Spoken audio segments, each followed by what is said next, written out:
Have you noticed something, mate? We had in China this extraordinary reaction, the lockdown. They were building new hospitals in a week to 10 days to meet the absolute devastating crisis of this virus, right?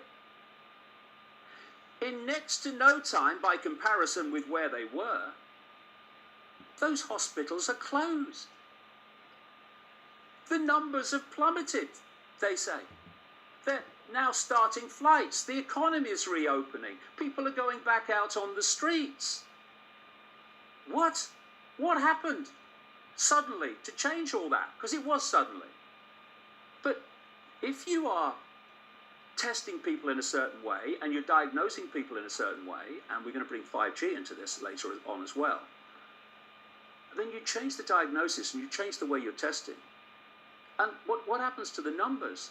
They frickin' plummet. Now, another aspect of this, Brian, which is sickening beyond belief, but I've seen enough evidence to see that it's true from people that have contacted me, and people have even said things on social media about, what's happened to their loved ones.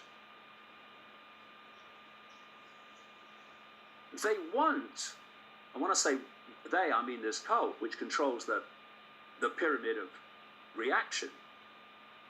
They obviously want as many dead people as possible that can be designated COVID-19, because that adds to this whole pandemic.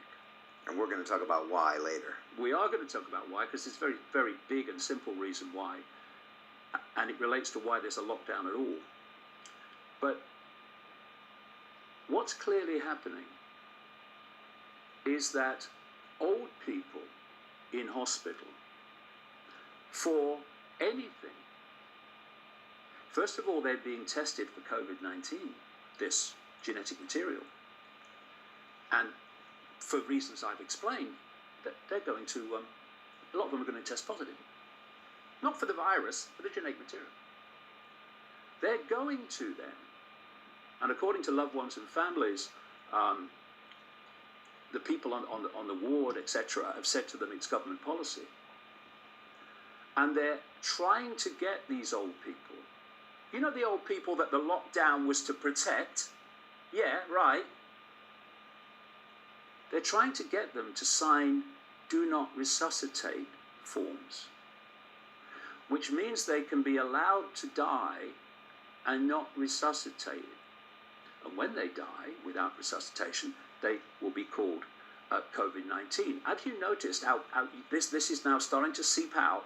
Oh, we may have to make choices about the triage, about who we treat, and the older people. Well, we're going to have to make some hard choices. Old people that you're telling not to resuscitate, to sign non-resuscitation forms, right? So they are despicably abusing the very old people that they say this lockdown is to protect. One of the family members that contacted me talked about her 83-year-old mother who was in hospital for an orthopedic reason. Not some bloody virus. And the doctors came along to her and tried to get her to sign a do not resuscitate form for she's got an orthopedic problem. And she had faculties about her, and she refused. But a lot of people won't. Because a lot of old people won't. They won't know what's going on. And they're trying to get them to sign it so they can save the other people. That's what they say. That's what they say. But what? I mean, Orwellian language, Brian. You have to invert everything. They're getting them to sign it so that they can let them die. And everyone who dies is a COVID-19 because they've tested. This is the scam that's going on. And what it means is that they control the figures by the way that they test, by the way they diagnose, and the way they count them. And thus, the figures can be allowed to go up and up and up to justify further lockdown. And then when they think, as I said towards the end of our last interview a couple of weeks ago, when will it be over? it will be over, actually temporarily, we can come to that later, when they think they have reached the point where everything they want from this, which is a completely destroyed global economy, it is vast numbers of people who've lost their independent livelihood and income, and thus become dependent on the state, and you do what the state says if you want your pittance every month. They will bring an end to this and bring the numbers down. Oh, we're past the curve. When they think it's gone far enough for them to have got everything they wanted from it.